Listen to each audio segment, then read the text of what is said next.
Well, good afternoon if you are facing the Atlantic Ocean on one side of the ocean. Good evening if you're facing the Atlantic Ocean on the other side of the ocean, or if you're in the Mediterranean or the North Sea or the Baltic Sea. Uh, Good round the world if you're on the Arctic Ocean. Good overnight if you're on the Indian Ocean. Good morning or perhaps good evening if you're on the Pacific Ocean. And if I've left out any body of water, I assure you we will cover it today on Fred Plotkin on Fridays on Adagio, the place where classical music and water happens. Adagio is a video and audio streaming platform dedicated to supporting artists and to making classical music and opera available to fans all around the world. Today is June 7th of 2024, and there is no other guest I would have had today than Joshua Sam Miller, who joins me from Potsdam, Germany. The reason is tomorrow is World Oceans Day, and anyone who has followed me and my work knows that yes, music, yes, food, yes, Italy, but you may not know that my element is water, and not my astrological element, but my personal, my spiritual element is water. I'm much happier in it than when I'm not in it, and I believe deeply in it. I've been a water conservationist. I really, really, really, really care about it, and I care about the oceans. I have been green before Al Gore was born.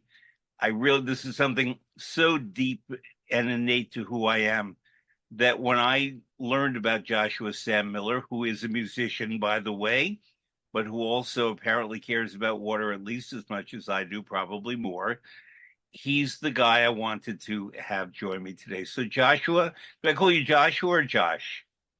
Joshua's fine. Thank you. Very good. And you are in Potsdam, Germany. So you're near the Spree River, right? I am near the Spree River as well as several lakes here in Germany, which is very beautiful this time That's of right. year. But sounds like you're a North American. I am originally also a New Yorker, actually, from Okay. Pleasantville, a little bit north of Manhattan. For Yeah. those who are venturous enough to get out of the five boroughs, I grew up in the suburbs and lived for many years in New York. So those actually my roots. And how far is Pleasantville from the Hudson River? Oh, very close. It's actually right on the Hudson River in certain parts, and has a excellent reservoir system that supplies a lot of New York City's drinking water, actually. Okay, that's very important. I didn't know we are going there, but I'm very happy to go to the topic of reservoirs and tap water and water availability as a human right to everyone, as opposed to corporations that buy up water supplies and charge you or put their own chemicals in the water, or in the case of a couple of multi conglomerates, take tap water or filthy water and filter it and bottle it, and it smells awful. I can smell and taste the difference in those two brands of water. I'm not going to name them, but there are two big brands of water in the United States. One of them smells like cat urine, and the other one smells like dog urine. And I can tell them apart. Oh man. But we grew up, if you grew up north of New York City, in something of a paradise. The people who built New York Yeah. were very forward thinking in that they realized that the population needed water to grow.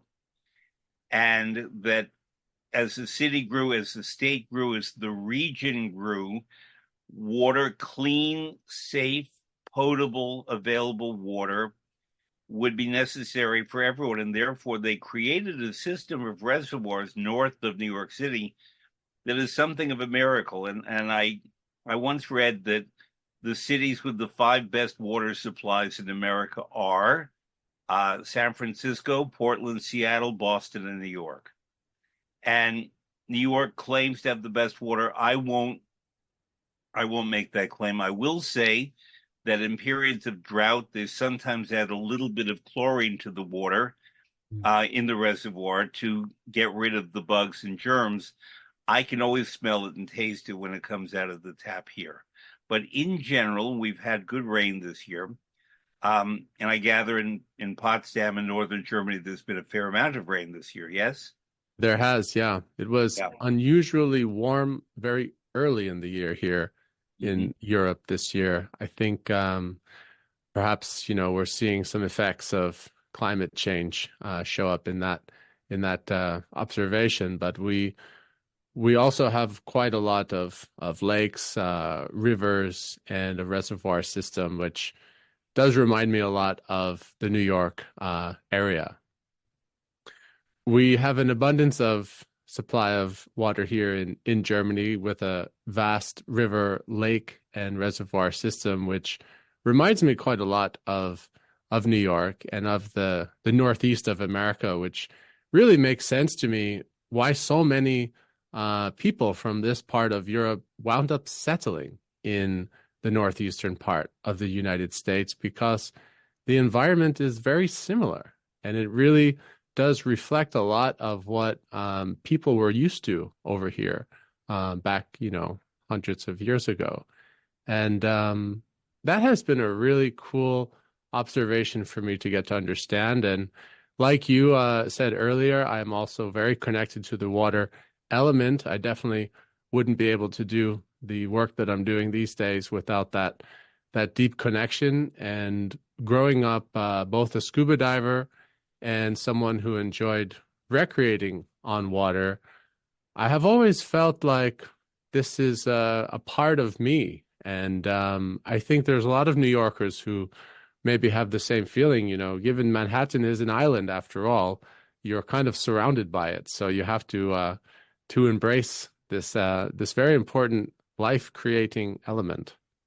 New York City has many waterways. I think I read once we have 32 bridges or 32 bodies of water in the city. We have a nature preserve, Jamaica Bay, that is the major migration route for birds going north and south along the Atlantic Ocean.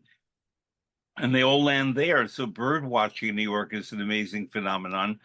But we also have confluence of rivers. We have the East River and we have the Hudson River at a point called Spuyten Duyvil, because New York originally was settled by the Dutch, obviously was settled by the Lenape people who lived here. Well, then when Europeans arrived, there were the Dutch. And Spuyten Duyvil means spit at the devil, because it's a whirlpool right there at the confluence of the two rivers. Now, we are also here to talk about music. Yes. And where in this evolution of yourself did music enter along with water? Well, as probably for many musicians, life takes an unpredictable path. I definitely did not arrive here in a straight line like many other professions would allow you to do, or maybe some musicians have experienced who knew very young that music was really their calling. I actually had a career in video production and filmmaking first and was telling stories focusing more on the visual aspect and seeing music as something that I did on the side, something that was for fun, more of a hobby, and something that, wasn't that big a part of my life. But I grew up playing clarinet in the public school So did system I. of New York, So did and I. Yeah. that stuck with me. Yeah. I started on B flat clarinet and then went to bass clarinet. Okay. And when I was living in New York, I actually was part of one of the great volunteer orchestras called the Brooklyn Wind Symphony, which Mm-hmm. then became the Grand Street Community Band that still is very active today Yep. and growing quite rapidly. And I still remember sitting in those ensembles, in those concerts.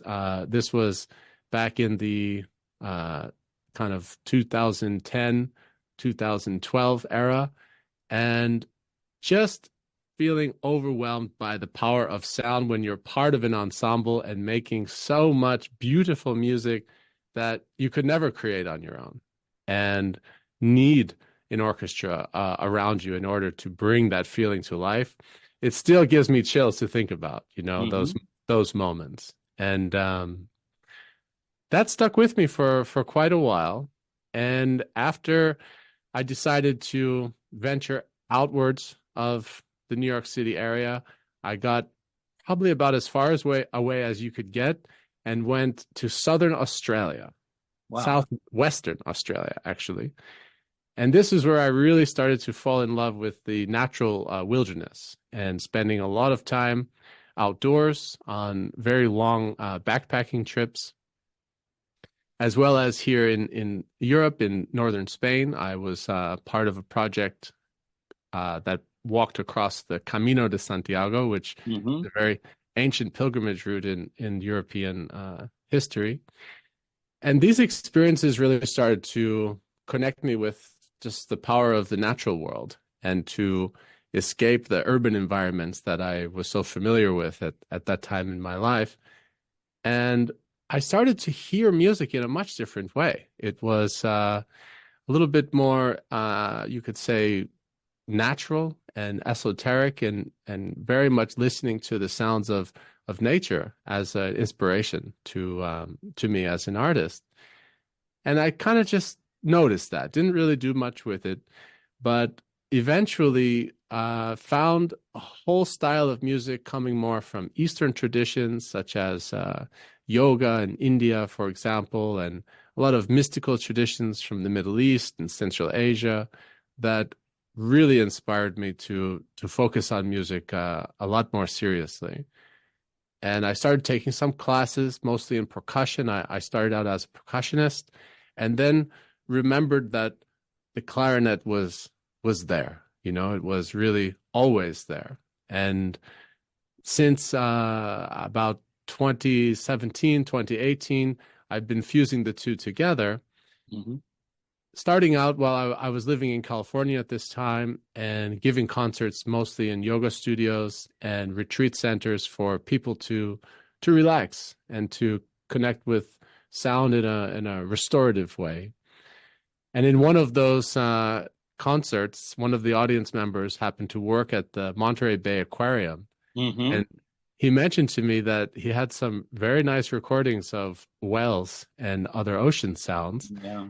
And this really was, it was like that fusion moment, really, where you have uh, a light bulb effect. And I went down to his office at the Monterey Bay Aquatic Research Institute, my collaborator and friend, Dr. John Ryan, and listened to the sounds of blue whales, humpback whales, and bottlenose dolphins for the first time. And I just have to say, wow, Yeah, I know. I hear you. it I really was something. a number of years ago had to work in St. Petersburg, Florida, which is on the Gulf of Mexico, and I was in a hotel on the beach, but it was I never got my feet into the sand or the ocean.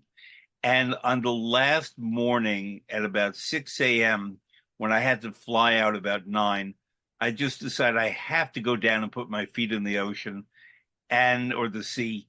And as I went into the water, I saw a dorsal fin come up, and I thought, oh, it's a shark. It was a dolphin, Wow. and it came to play with me, and it was singing and speaking and so on. And that it's like the moment you described.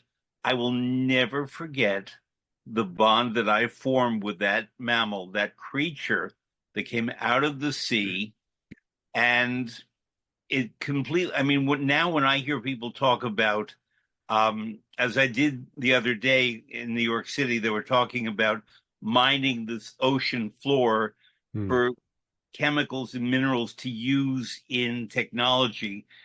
And I said, but that would mess up the environment of the ocean, and the sounds of the drilling would torture the dolphins and the whales. I thought of that dolphin that I played with in St. Petersburg.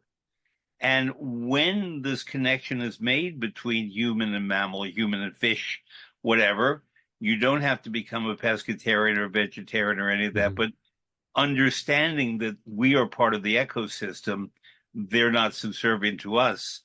Um, I I make a lot of decisions based on that dolphin. I That's get you. great. Yeah. It definitely does. ironically, I went on some whale watching trips earlier in my life, especially in school. I remember going out. I was one of those kids that never saw a whale on a whale watching trip. It was like I was always destined to be the unlucky boat, you know. And first hearing them, you know, in this moment in a lab, in an office building through a very powerful set of speakers, because especially the blue whales communicate at a very low frequency. That was really a moment I will definitely never forget, and inspired me to rent out a venue in Santa Cruz, California, and host our first Sounds of the Ocean concert that was back in March of 2019. And this really was an opportunity to fuse this new discovery of life underwater and sound underwater with a whole genre of music that I was already a part of for some years. And it wasn't until very recently, actually, in the last year or two, that I have also got to have that direct experience in the water Mm. with these creatures, and very grateful for those moments. And I think there's a lot of power that can come from more people having those experiences in a respectful way. You know, there's a lot of things we could talk about that. I think, you know, tourism is definitely here to stay, and it's important that tour operators approach the wildlife from a safe distance and respectful way to really protect their habitats. Um, there's unfortunately too many cases of operators not doing that, and it really is a problem for these habitats. So it's something that we ask ourselves a lot as producers and creatives working in this ocean genre, is wanting to inspire people to have a positive experience in the sea and also respect the life underwater, similar to as you do in a natural park or Right. zoo or places like that. Now you prompt numerous questions. I mean, I'm going to start with one of them right away. Okay. Um, let's take any one of the whale species or types, that varieties that you named. Does their singing, do their voices correspond to any musical instrument particularly? That's a great question and very subjective one. I think there's many different ways that, you know, you could associate the two together. And one actually that comes to mind is the gong. Hmm. If you've been familiar with that instrument, there's actually ways to play it that can resemble the whale sounds with a very special technique that kind of drapes the mallet across the face of the gong and creates that type of screeching sound. Um, so there's lots of examples that I've discovered where we have actually created instruments to sound like them because many people find it so fascinating. And I would say for my personal experience as a musician, I have really enjoyed, for example, blending recordings of humpback whales with the clarinet. And Hmm. this combination I find really it's quite nice. So I have enjoyed that very much. Um, another question is, among many, northern Spain. I never walked the Camino, but I have spent a lot of time in Galicia, which is the region of northern Spain, along with the Basque Country. But something very particular about Galicia, namely that it's on the Bay of Biscay, I think it's called. And in many parts of it, there's a very high wall. The land is well above the sea. Yes. So what you have are the waves crashing against this wall, and you stand above them. And in my world experience of traveling to more than 70 countries, the best air I have ever breathed anywhere is in Galicia along those Mm. walks, because it was like cream. It was milky. It was so rich and clean and fragrant with herbs and sea life and so on. But this gorgeous fragrance, but with so much oxygen, because the sea against the cliffs did that. I've been to other places with cliffs, but somehow nothing corresponds with that. I don't know if you have a memory of the sea, particularly in Galicia when you did the Camino. Oh, definitely. That's a fantastic description. There's one particular town called Finisterre, which Hmm. is one way that you can end your Camino, your Yeah. pilgrimage. And I still remember standing there because you walk for 40 days. So when you finally get to the end, it's Yeah. quite a moment you'll never forget. Um, and also the history of that place, because it was once to be believed that was the end of the world, and there was nothing else beyond those cliffs that you described so well, but water. And for a long time, people really believed that was true. Um, of course, even though now we know that's not true, there's something I find very magical about that particular part of the world to remember all of those years of history that, um, for sure, classical music describes so well in the compositions that we still have from that time.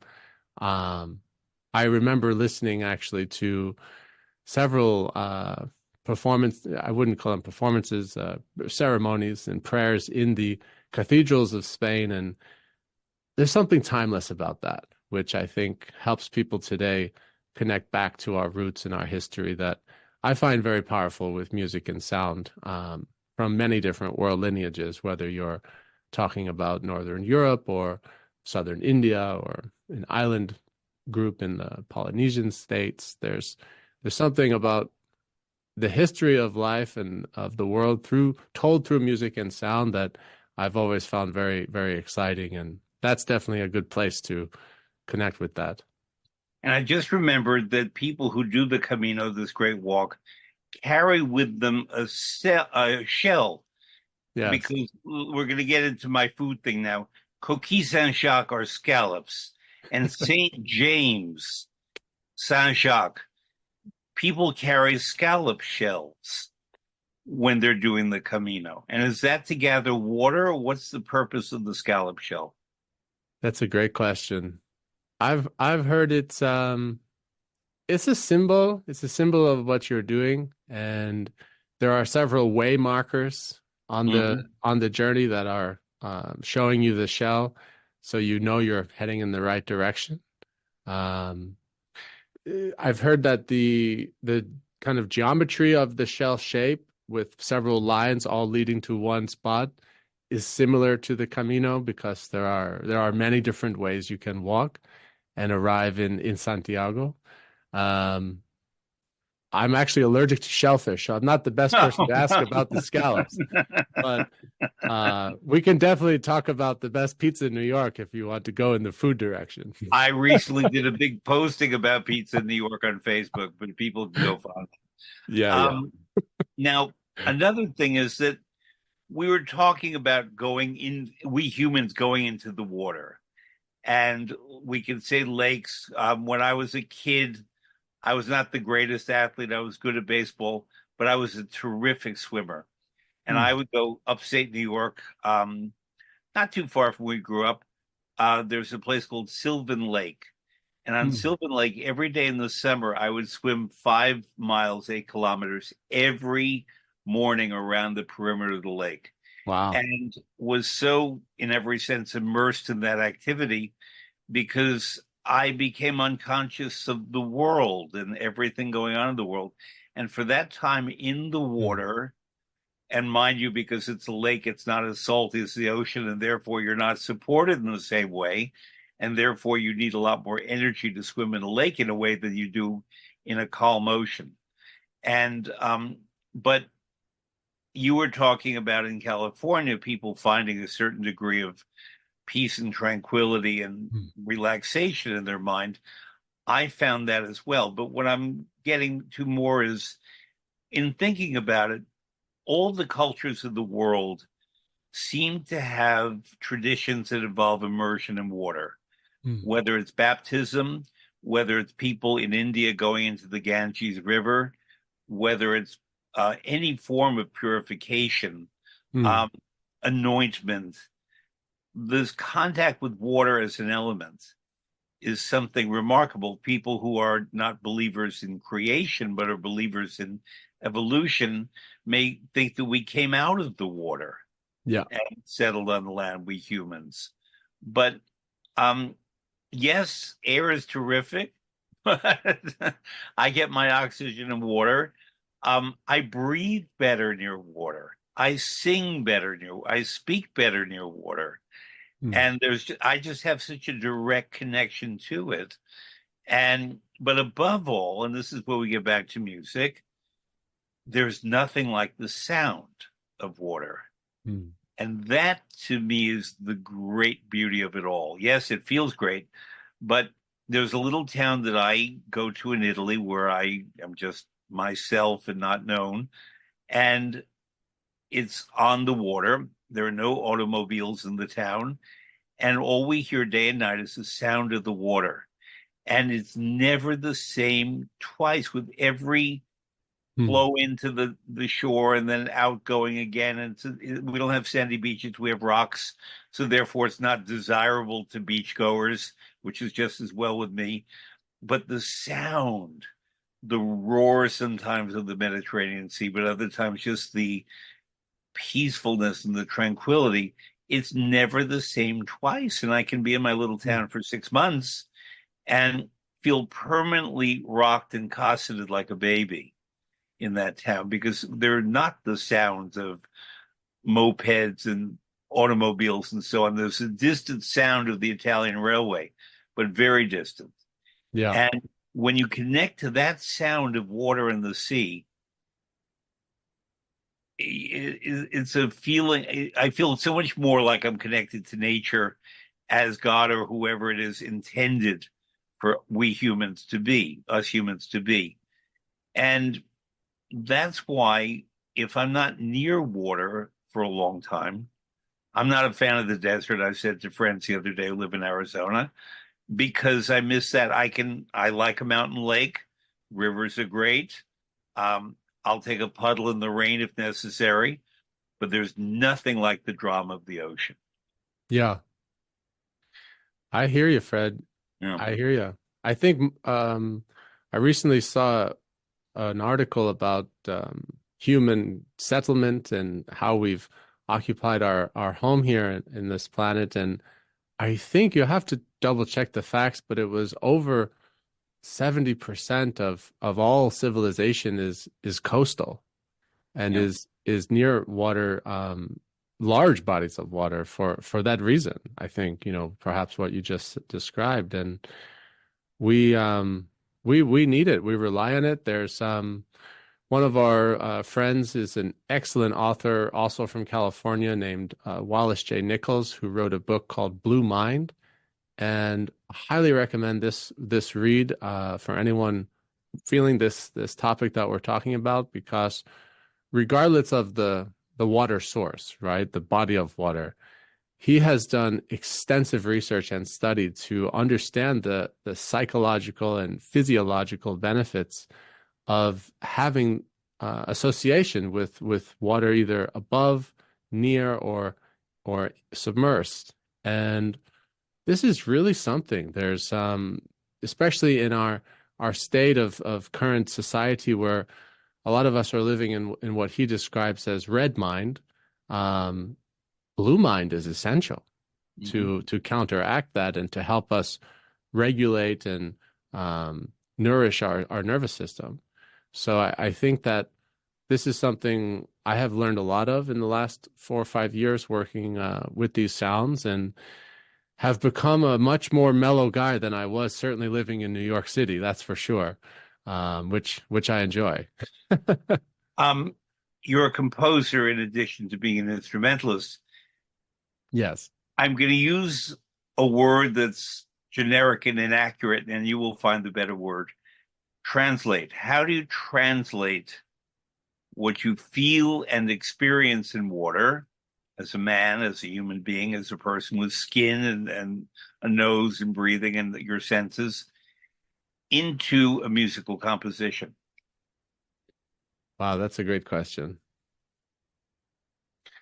I would say for me, it really comes down to the feeling and Sometimes I approach it from an elemental point of view, certainly asking the mood I'm going for, the emotion that I'm connecting to, and really listening closely to the this quality of the sound. I'm a total nut for very good sound, and grew up with a set of speakers that were about 6 feet tall, maybe even 7 feet tall, in my dad's living room, and still remember feeling the vibrations, of that sound source that really leaves an impression on you. So, for example, when working on this latest piece for Sounds of the Ocean, I knew that I wanted to work specifically with frequencies and focus in different ranges, audible ranges for different sections of the composition. So, to help people go on this sonic scuba dive, as I like to call it, we start off with focusing more on the high frequencies. Mhm. And in the middle, we're submersed deeper in the depths of the lower ones, and then we come back up to the surface. So it's kind of like an arc like that. And then I just start playing with different instruments that help me tell that story, and species as well. Of course, the bottlenose dolphins are very high, uh, Mhm. almost like above our audible range in many examples, versus the blue whales being extremely low. And actually, during the dolphin sequence in our current show, we're working with a beautiful piano composition that my collaborator and partner, wife, composed herself. So I have to give her credit. Mhm. Eliza Line is an incredible pianist, and together we composed a piece that I think goes very nicely with the sounds of dolphins and invites people to be very playful in their life. That's something we're going for there to bring the joy and the love into the story. And you contrast that with some of the music I've composed, for example, with the Blue Whales. I focus a lot on singing bowls and Mhm. Tibetan instruments like singing bowls. And this creates a very cool conversation, I think, with those low frequencies that really supports what they have to say. And I Mhm. think that's been kind of the framework that I've approached this project from as the composer is how can I add music to what already exists in the ocean that allows them to be the star, really. It's like the whale is the lead singer and I'm there as the band. So that's been a bit of an insight into that approach. Well, not to pun here, but I want to go deeper Sure. in that you mentioned a project called Sounds of the Ocean. This is a film, yes? It's a 25-minute film. It is it is several things actually, but that's one of them. But I gather because tomorrow is World Ocean Day on the 8th of June, is there something happening with your film in different places tomorrow? There is actually throughout this entire week and for some locations the entire month, we are showing Sounds of the Ocean, a mindful underwater journey, which is a 25-minute film in several different theaters, planetariums, movie theaters around the world. I think we have around 20 countries signed up. And we're doing this as a awareness piece and a fundraiser for the ocean. It is something that we have been working on for about 2 years now to produce this piece and release it. So we're very excited about it. Mhm. And as I mentioned, it's one of the many formats that Sounds of the Ocean as a show exists in. We also have been doing live performances and still do those in planetariums and concert halls, performing arts centers, which we're very excited to continue, as well as some audio only formats that actually bring into the experience a form of vibrational uh, technology that allows people to feel the sound as well as listen to it. And we're starting to roll this out in different wellness applications to really help people receive like a massage from a whale. Mm. I hear you completely. I feel like I get a massage when I'm in the water. The muscles relax Yes. completely. Um, Now, when you are a scuba diver, I'm not. I've tried a little. I'm not that.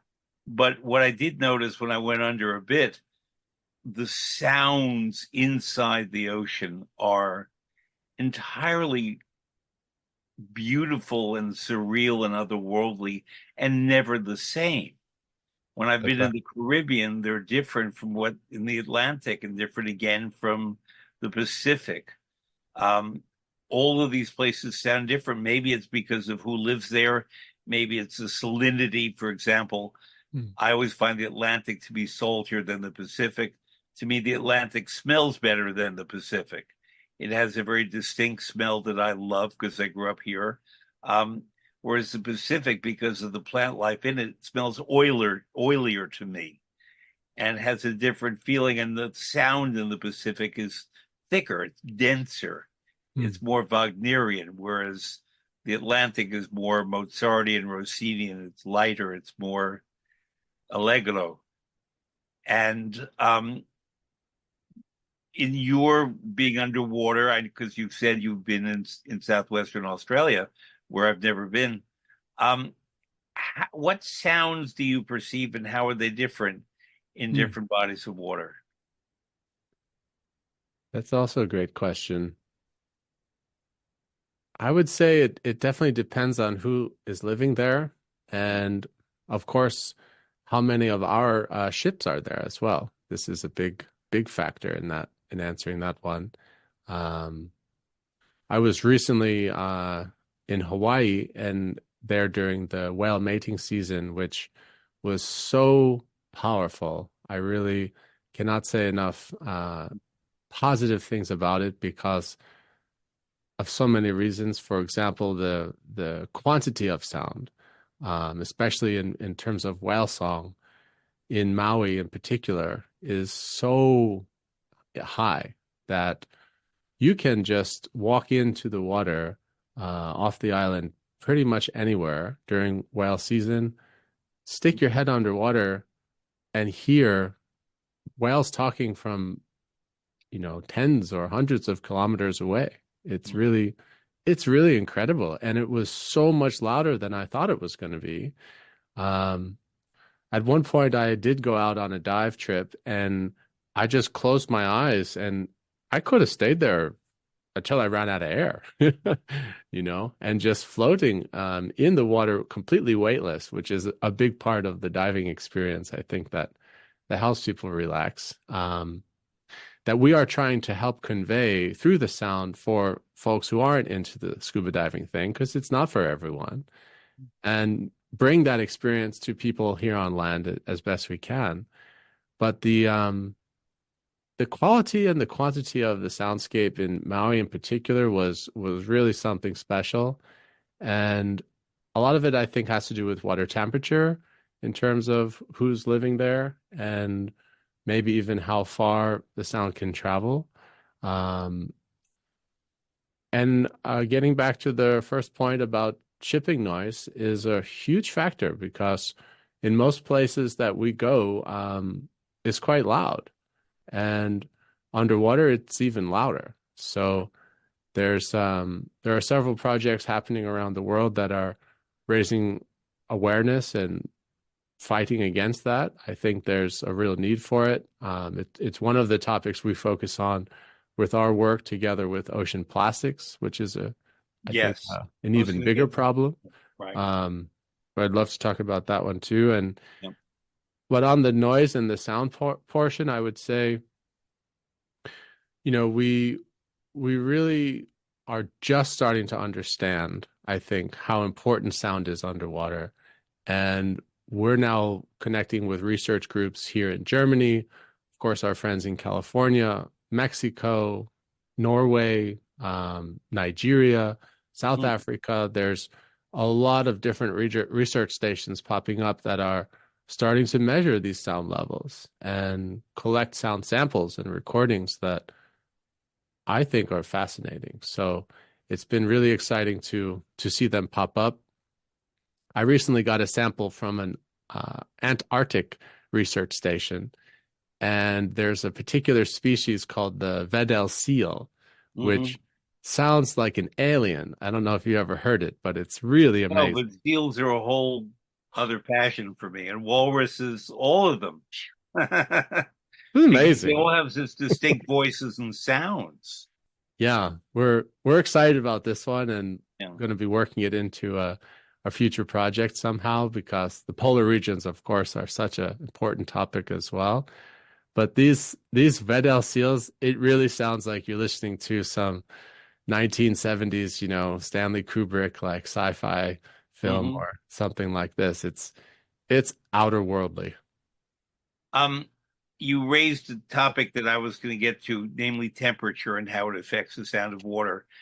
I've been fortunate to spend a lot of my working life and my adventure life in Scandinavia and the Nordic countries, which is to say Iceland, Greenland, Norway, a lot in the fjords and out on the ocean, Sweden, a fair amount, and Finland, including in the Arctic and in the Gulf of Finland. And um, in Finland, there's this wonderful archipelago between Finland and Sweden that is dotted with islands, many of them which do not have electricity.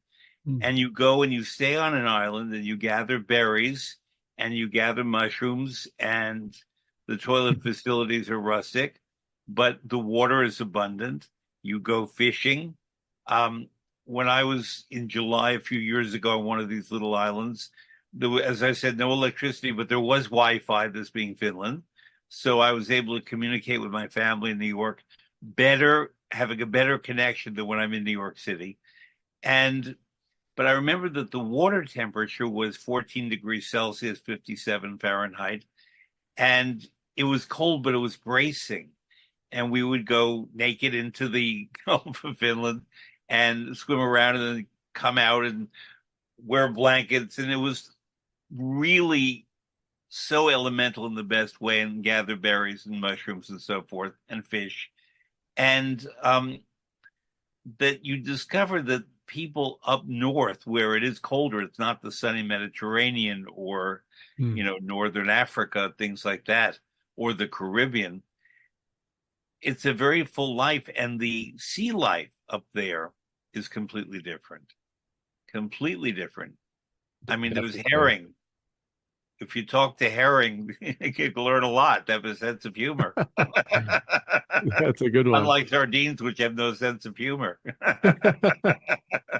Yeah, and I feel it. I have found it takes a very strong mind to handle the weather and the climate and the life in those countries. So living here in Northern Europe for a few years, the winters really push you to see the beauty in that. It's a whole different way of living when it's not sunny and warm every day. So Hmm.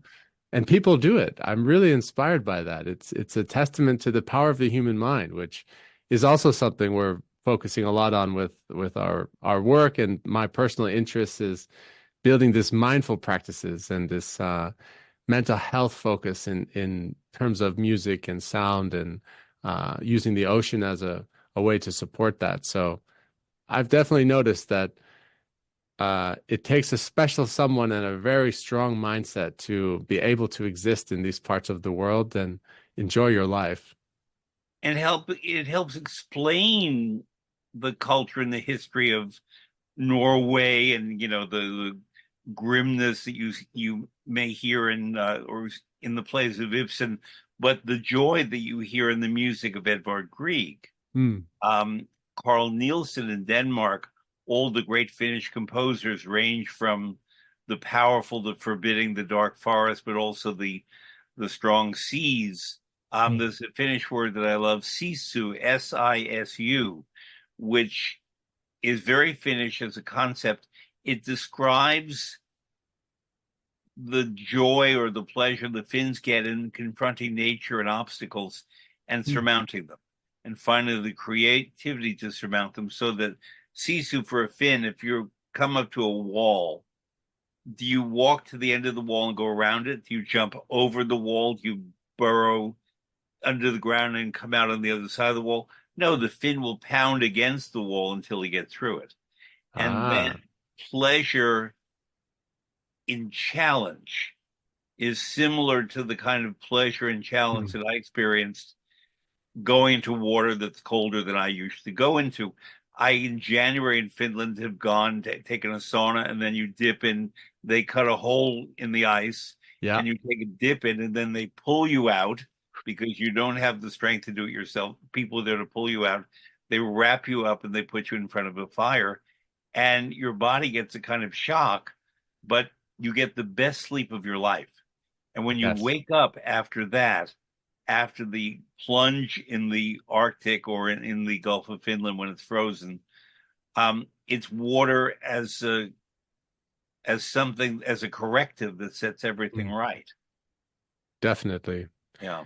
I haven't done it in that part of the world, but I have done some ice baths and yeah, in other places, and recently jumped into the Baltic Sea after a sauna up Hmm. here in Germany, and the energy that you receive, I find after that as well as the best night's sleep is so powerful, and lots of great examples, whether you're a Wim Hof fan or other types of rituals, that exist to help people connect with that.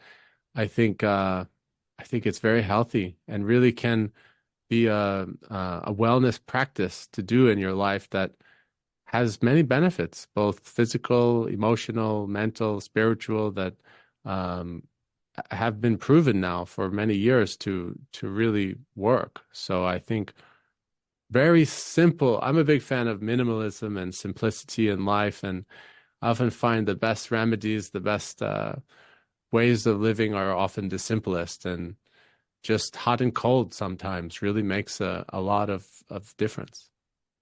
What you said in passing, I think, is worth underlining that ice is water. It's Yes. another form of water.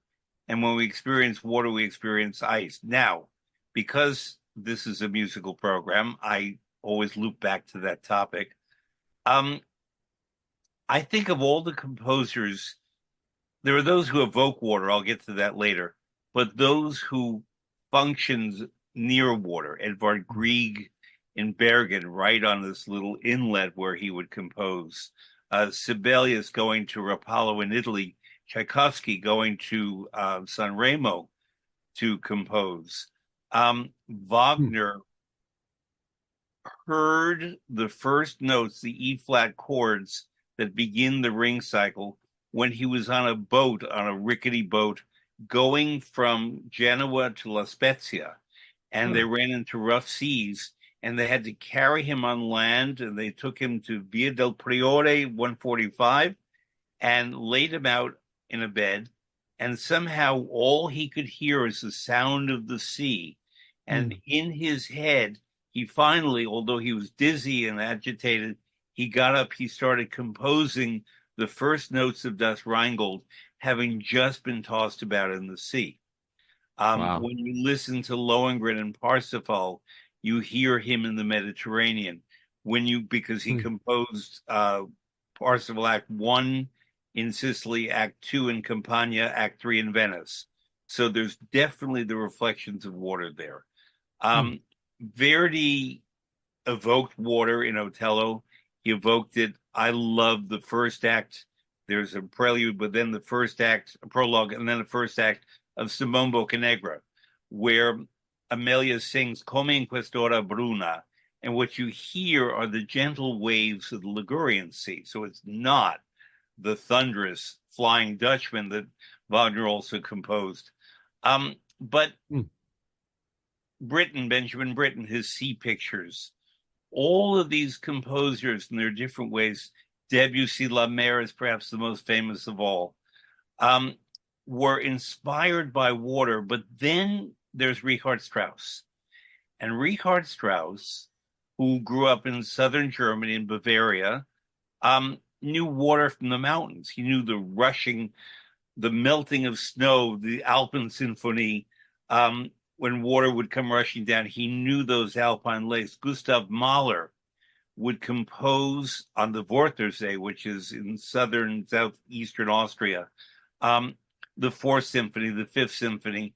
Mahler would compose near lakes. He always found bodies of water, except at the very end of his life, to compose near. And Hmm. we're only now talking about the Western tradition, but I would imagine that in Japan and China and India and Africa, music that is composed and written and created often happens near water, and we don't quite acknowledge that unless it's a depiction of water. Hmm. But definitely something about the sound. A few years ago, I was a guest artist at it was called the Truffle Festival, if not truffles, in Megève in the French Alps, Hmm. and they gave me a lovely little apartment, a little studio apartment, and apologized to me because I was going to have the noise all night of the little brook that ran right outside my window over rocks, and apparently other people couldn't sleep in that apartment because of the sound of the water. Again, I was so transfixed that I took my iPhone and recorded that sound so that I would have it when I came home. I was working in Norway and there was a great waterfall. I recorded not the sight of the waterfall, lovely though it was, but the sound of the waterfall. Nice. And sometimes in New York City, I'll put on these recordings from Megève in the Alps and the waterfall in the fjords and so on. That's what that's my music. I mean, yes, opera and classical music and just about everything except rap, which is not quite music. Hip hop is music, rap is more spoken Yeah. narrative. But every kind of music, everything you can hear New Hmm. Orleans in Louis Armstrong, and you can hear rivers and lakes and so on, and so many composers, and not just the people who grew up near a lake, Yeah. some Canadian or some Finn or some Russian, but people who just somehow the water is there and they hear it, they feel it. Yeah. You know what? I have several thoughts that come to mind just listening to you reflect on that, which I'm so happy we have recorded because I'm learning so much on your knowledge of Western classical music in particular. And coming more from an Eastern inspiration in my music composition, one genre that I feel is worth mentioning is the Indian raga Yeah, genre, which I love.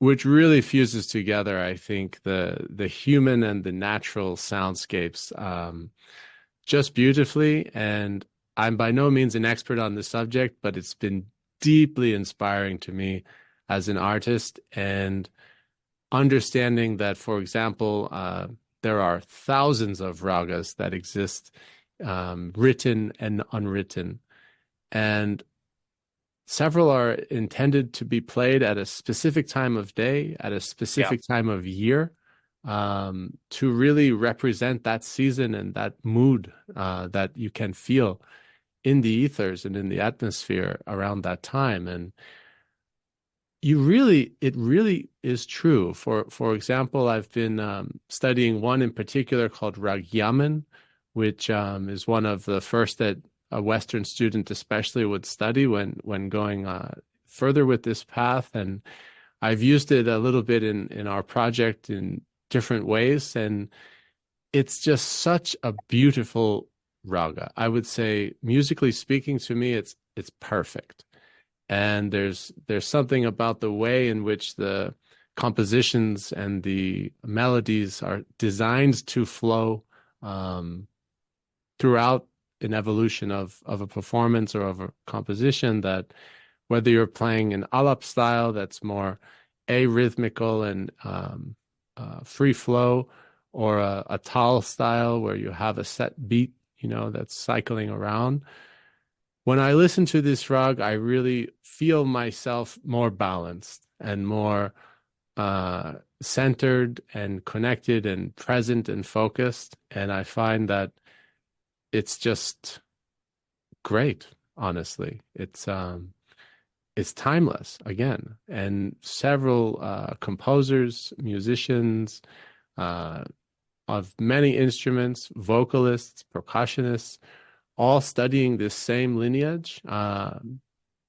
Now, when they sit down and talk to each other, musically speaking, it takes you back hundreds of or thousands of years to a time when these rags were written, and I find that to be so interesting, and so much inspired by the natural world. Yeah. So I feel that was one thing I wanted to mention, and yeah, I think that building our own ability to hear music in the natural soundscapes really can help people in life who are very stressed and used to listening to music on the radio, for example, or just that kind of standard equal temper tuning range of sound. Mhm. To really go beyond that and listen to the full spectrum and hear music in nature is quite a beautiful thing. Um, I I don't have enough time in this life to explore Indian culture. And I believe that if there is reincarnation, I'd like to come back in India because You it would is love it. the great culture of the world that I scarcely know, but am deeply attracted to. I love their food. I love their clothing. I love a lot of their philosophy. I've always loved ragas in Indian music, and the concept that there are morning ragas and evening ragas, and that music is suited to different times of the day, and I Yeah. believe the heartbeat. I in 2012 was a guest artist in the Verbier Festival. Another visiting artist was Anushka Shankar, the daughter of Ravi Shankar, and Yes. we did a program together about stringed instruments that end in tar, T-A-R, from Mm. sitar to zither to guitar, and how the Oh, music that really began in India traversed through Turkey, through Anatolia, through Syria, up into the call them the Balkans and then Hungary especially, and often with the Roma, the Gypsy people, many of whom were of origins in India, all the way to Spain. And basically the place that you were talking about, but a little further south in Andalusia, yeah. um, and how Mm. the sound of the stringed and sometimes bowed instruments, I guess tar being meaning string in some way or another, because it's a commonality in the names of the instruments going all the way from India to Spain. Um, but how the sounds of these instruments require still air. Mm. And, it's like listening to the Bach cello suites, that Yeah. you need to do it in silence and in still air. And there's something about, even in a collective space, if a musician is performing something like that, whether it's from India, whether it's from Hungary, whether it's from Spain, wherever, um, that you are required to hold your breath and you're required to listen and feel the vibrations against your skin. And to me, music is also that. There's a blind woman I know who goes to the Metropolitan Opera all the time, and she sits very close. And I once asked her why, Mm. if she can't see the performance, does she sit so close? She said, because I feel the vibrations of my face and my hands of what's Wow. coming from the stage, of the singers' voices. And she takes off her shoes and plants her feet on the floor, and she'll sit in row A, B, or C rather than the back, because she wants to be that directly in contact with the music. And I learned from her. Wow. And it's the same thing as water again. It's the feeling it on your skin. That music is not only you experience with the ears. Mm-mm. That I mean that I don't know where I figured that out, and I'm not the first one to say it, obviously. But when I realized that I could experience music with more parts of my body than my ears, it changed the way I relate to music. I'm very happy to hear that. It's something I think a lot of people don't understand, and it's so powerful and has been used for thousands of years pretty much since the beginning of history as a way to tell stories. Starting in Africa, of course, with percussion and bringing together community, to gather, to celebrate, to mourn, to teach, is a timeless tradition of itself. And I've studied some West African percussion as well, which I really love. From And Mali. Mali and Guinea, Oh boy, I know. the Malinke rhythms, Yeah.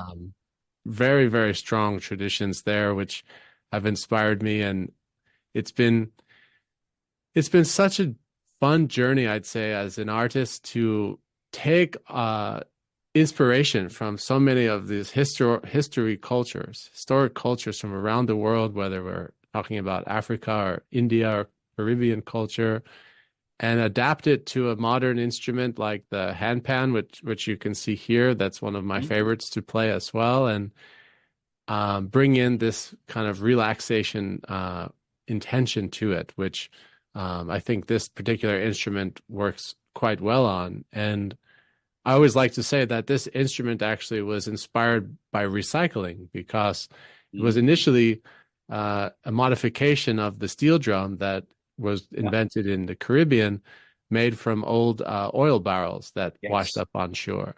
Yeah. And when it became an instrument to play with your hands, it got adapted a little bit, and it's an evolution, similar to us and to species in the ocean. Instruments have changed over the years and Mhm. are staying connected to their roots, but adapting to the modern times. And I'm a big fan of playing, pardon my stereotype, but real instruments. I'm not so into the electronic production and composition I process. hear you. Yeah.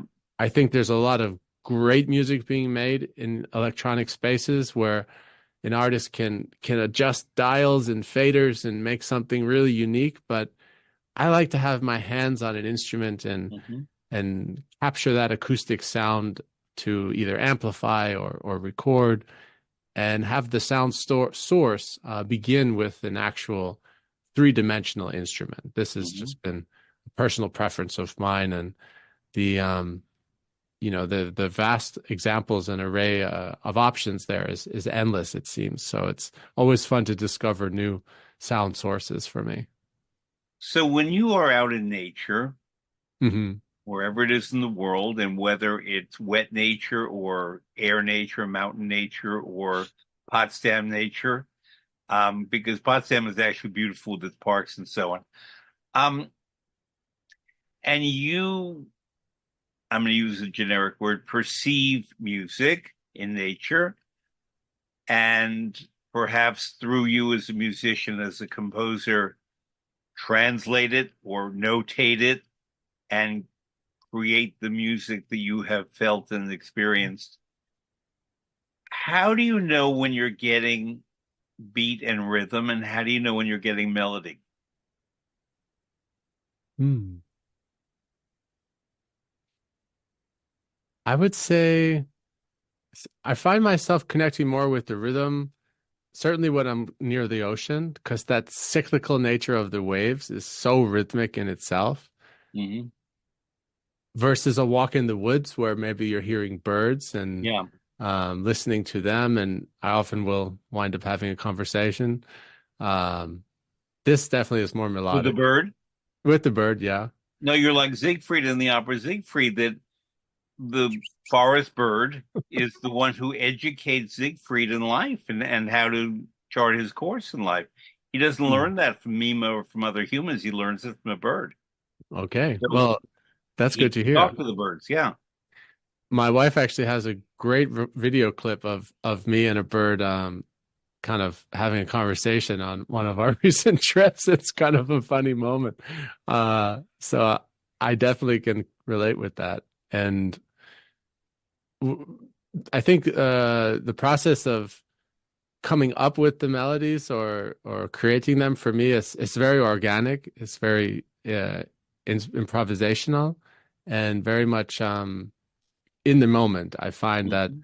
uh, for example, having a live performance really that presence and that the presence of the audience, the environment that we're in, that in itself can create something entirely new, right there on the spot. I'm I'm much more comfortable coming from that background than playing something written on a page so far. That might change in the future, but that's definitely been my approach. More coming from a jazz, I'd say, direction. Hmm. But I think that the rhythmic nature of the ocean, especially, is something that I connected with very early on in my musical development, and I think those cyclical rhythms of waves and also sounds underwater where things maybe go by in a pattern is something that I've now observed also in the recordings we have of whale song. There's one species actually in particular, the sperm whales, that they elicit this clicking sound in a very rhythmic way. It's Hmm. usually around a second apart, maybe a little bit faster, and it's like a metronome, Hmm. that isn't exactly in time, but it kind of goes a little bit in and out of time. And this is coming from a sperm whale. I find Yeah. this incredible. So that's a I big wonder inspiration whether there. different species of whale, whether different types of dolphin, and maybe other sea life such as seals and walruses, do they have their song the way we know that many birds have their song, or do they also improvise? So that during mating season, are they riffing like a troubadour to try to attract that special partner? Oh, definitely. Yeah. Definitely. There's there's a lot of study going on these days, especially with AI to decode whale song, and we'll have to do a follow-up conversation on that, I think, in a year or so. Yeah. But what I can share that is known is that the amount of whale song during mating season in particular increases like crazy, mostly from males trying to impress and Mhm. show their stuff. Yeah. Um, we were in Maui towards the end of whale season, and it was described to us by a few naturalist guides there that it's kind of like you're at the bar and most people have gone home, but there's still some folks left trying to really make a good impression. And so, you know, the males are showing you their best stuff at that stage in the season. It's 2:45. There's no one in the place except you and me. There's it was kind of a funny analogy, and maybe there's one or two females left, but most of the rest of them have already gone home. Yeah. So um, it's quite funny to analogy the species. you know, going back to the forest where there is also water, um, I always note that to me there's both melody and rhythm because you have certain species of bird that have their very notable, very elaborate songs. But then you have the woodpecker, who's Yeah. the percussion section. And I heard a funny expression the other day that so and so was as happy as a woodpecker in a lumberyard. That that they're the rhythm section, they're the percussion, and Definitely. others are the violins and the trumpets and the clarinets and the flutes, and especially the flutes. Um, Hmm. but we're talking about things that live in water and on land. But as I said at the beginning of our conversation, I'm especially transfixed by the water itself, Hmm. more than the residents, more than the krill, more than everything that lives there. Octopi are terrific. Um, they're Yes. wonderful to shake hands with if you could manage to do all eight. But there's something just about the element itself that to me is the great miracle. It's why we're all here, Fred. Really. Yeah. It makes sense that you have that fascination. We're all of us, all life on this planet came from water. And I like to use the water drum as well in Mhm.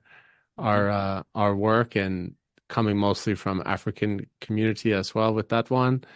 And there's so much example of percussion on the surface of water from Yeah. a lot of different communities, mostly in Southern Pacific Mhm. cultures. And of course, the Yoruba traditions with honoring Yemanja and a lot of um, reverence for the sea, which has a yeah, I'd say a very special history in the context of evolution and development as of this planet and of our species as we know it, and something that I've been very excited to learn more about and has made me a more, I'd say, uh, caring and understanding human to have paid attention to that. So I would definitely encourage other people to do the same. And if they feel that resonance, as you describe, and curiosity to explore that, because it really can open you up in life to understand the world from a very unique perspective, I think. And musicians, of course, have always been great at wandering and meeting people and sharing stories from one place to another, which is very watery. Mhm. Yeah. But a lot of other people don't have um, that need, in life. There's Or that instinct. or that instinct, yeah, or interest maybe. Yeah. Um, Musicians, of course, you kind of historically have always had to go where the work is, so that means you need to travel. But for many people, they can stay put and be just fine. Mhm. So that's not so watery. But for us water people, it's kind of impossible to think about that. And I like a balance, to be honest. But I think the water element is one that can really do wonders for people. Well, I want to get back to something that you mentioned that I intended to mention that we have to mention is plastic in the water and in the ocean, especially. There's this horrible plastic enormous thing in the middle of the Pacific, but it's not unique to the Pacific. Hmm. We now know that when we do blood tests, and uh, I think they saw the other day that in men's sperm that all men in the world have little microplastic because of the water we ingest by now, Wow. everywhere in the world. It's not that there are certain guys who are living in places where they're exempt from that. It's everywhere. Um, and Yeah. what we as I won't call it a civilization, as a community of beings are doing to the oceans and the rivers, despite despite having read Silent Spring by Rachel Carson many, many decades ago. Anyone who's read that cannot ever drop any junk into the water anywhere. You just can't. Yeah. I remember when I was a kid, you're much younger, that there was a terrible oil spill off Santa Barbara in about 1966. And I remember seeing the images of sea life, whether sea birds or animals, seals, sea lions primarily, just covered in petroleum and oil, and how many of them died, but others had to be cleaned and cleansed. And after that, I just vowed, no, I'm not going to do anything that contributes to that. And yet the we're using the world's water like a toilet, It's true. as if we can clean it up. We can if we're conscious, but when you're out advocating for oceans and experiencing oceans and bodies of water, Hmm. when the topic comes up, how do you address it? Yeah, this is really one of the toughest subjects for us to really, I think, understand fully because it's so complicated. I wish it was as simple as let's just stop using plastic. Let's just stop throwing it away. But it's so much more complicated than that. But one of the things that we have been committed to, I'd say, since the beginning of this project is to work side by side with nonprofit organizations and for-profit organizations that are making a difference in the health of the state of the ocean.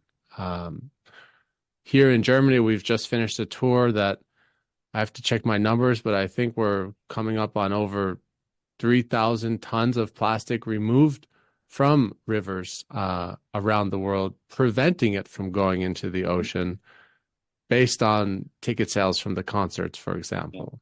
And these partnerships, I think, have really given both the performances deeper value and meaning, and something that we're very proud of, and has a way to scale, to be doing much more than that. Because while that is a figure that we're proud of, it's a small dent in the problem, and we're aware of that.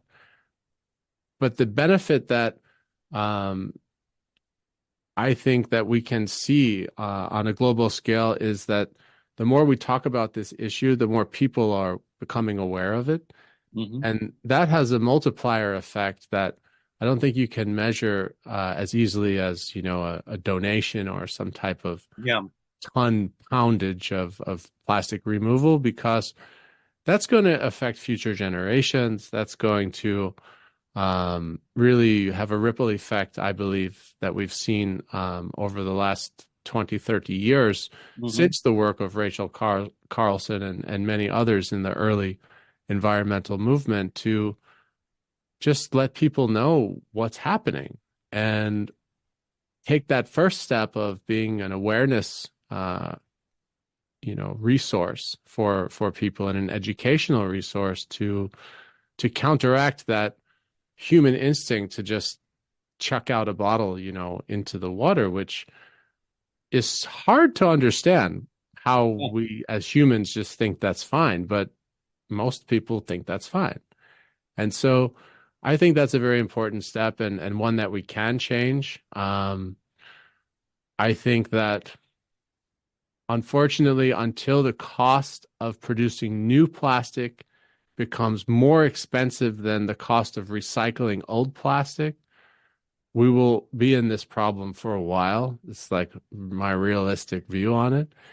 And the, corporate interests that are deeply invested in keeping the cost of Hmm. plastic production cheap are quite powerful. So we are, in a complicated struggle there, I think, to really make a difference. But we can be reusing a lot more than we do now, being way more conscious of how we throw away what we do consume, Hmm. and reducing as much as possible. I think reusable water bottles are a great place to start, and something that we also offer at the events for those who don't have one, but those are easy to get. And really imagining yourself under the surface of the sea, um, having to deal with that. Yeah. And I'd say that's a way that I've tried to add a new voice to this conversation, because we have heard about the problems for a long time, but people are not taking the action they need to do it.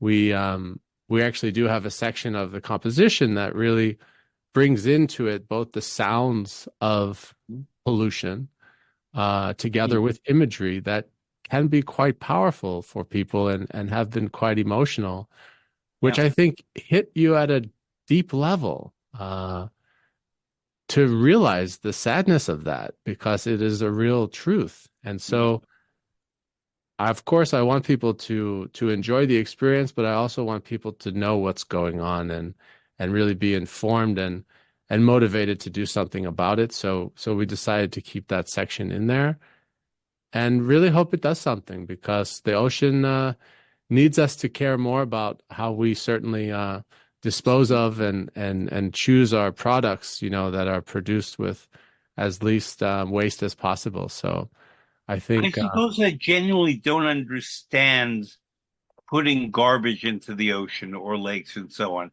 If we have garbage, there.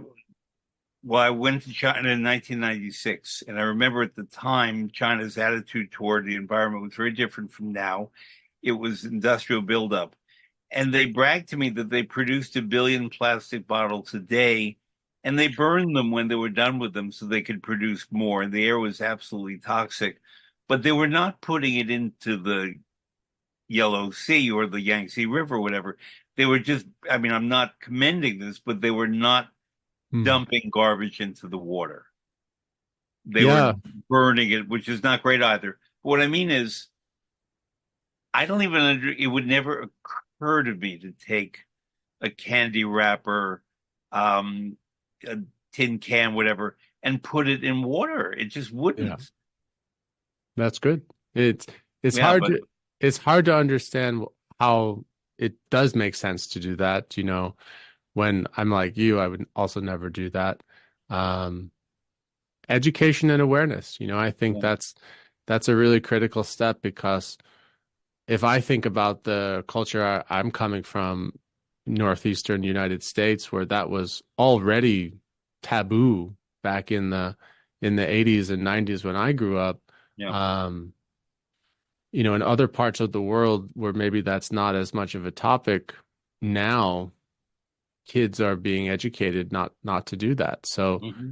So there's, I think, a huge ripple effect that can be had there. But of course, I also understand, when your culture is struggling with maybe more basic needs like food, shelter, the primal needs of life that most of us in the US have already, it's hard to think about plastic pollution as being something that you even have time to think about. And that's something that we're really hoping we can influence with our work because whether we're talking about sharing it in a developing country or in a more developed country, I think everyone in a human level, Hmm. when we feel supported and we feel like we have what we need for our own personal lives, we have the space to think about the status of the environment and higher causes, things like that. And so we hope that this experience, whether it's a film or a live show or musical recording, can help people relax so they can understand what they can be doing in their own lives and um, rewrite the story there because I think you have to meet people where they're at, and if your town or village is being devastated by a natural disaster or a human disaster, I can understand why it's hard to think about like, okay, how do I throw away my plastic? But let's try and work through that. There's a solution there, I think. I also think that, one of the great crises in our modern world, and not only modern world, is mass migration of peoples toward better economic opportunity and security. And a big part of that is that there's drought in parts of the world. The Sahara keeps growing. There are parts of the southwestern United States, there's no water. The Colorado River is meant to feed millions and millions and millions of people. There's not enough water in the Colorado River and the dams that have been built up near it. Yeah, Um, and if we can get water to more places, maybe people would not try to leave them. definitely. And it would be something of an alleviation of the migrant crisis. Yes, people migrate for politics, for gender freedom, for political freedom, whatever. But there are many people who do it primarily for economic need. Definitely. And I think it's worth mentioning, in the context of this time of year being World Oceans Day and having such a focus on water that it has also been the source of a lot of conflict over the millennium because access to water means prosperity, means opportunity, means life. And Yeah. so um when I was living in the western part of the US, I was fascinated by water management and how that's done all around the western parts of the US, which is so complicated and so deep in its history and um, needs to think about so many different groups of people. But this is all we have, and there will never be more or less of it. We have a fixed Yeah, amount. that's it. It And will we're just, more people all the time. yeah, it will just change its state. So that's an interesting one to ponder. But I think hopefully we can all agree that keeping as much of it clean as possible is in the best interest of all of us. Um, Carl Maria von Weber in his opera Oberon wrote the greatest aria about the Mm. ocean, Ozean du Ungeheuer, Ocean, Thou Mighty Monster, that in the music, even more than the words, conveys the power of the ocean. Yes. So, Adagio listeners, I want you all to go and find a version of that. I like the one with Deborah Voigt, but you can hear whomever you want. Um, I want you, Joshua, again to list all the websites and all the contacts where people would find you, would find your sounds of the ocean, would find embodied sounds, and especially timely, where they might find listings of events tomorrow relating to World Ocean Day. Thank you, Fred. The best place to check out would be our website, which is soundsoftheocean.com. This includes a link to our screenings for tomorrow on World Oceans Day, as well as our upcoming tour dates and some music available in case you want to check it out directly. And also on Instagram and social media, Sounds of the Ocean. You can find me through there. I like to give people one spot to go to and, you know, connect, send us a message, stay in touch, and definitely hope to see everyone soon because, yeah, we're excited to connect you with the power of sound in the ocean and support a mindful practice. So thank you very much for having us today on the show. Sure. Well, I have one more thing to say.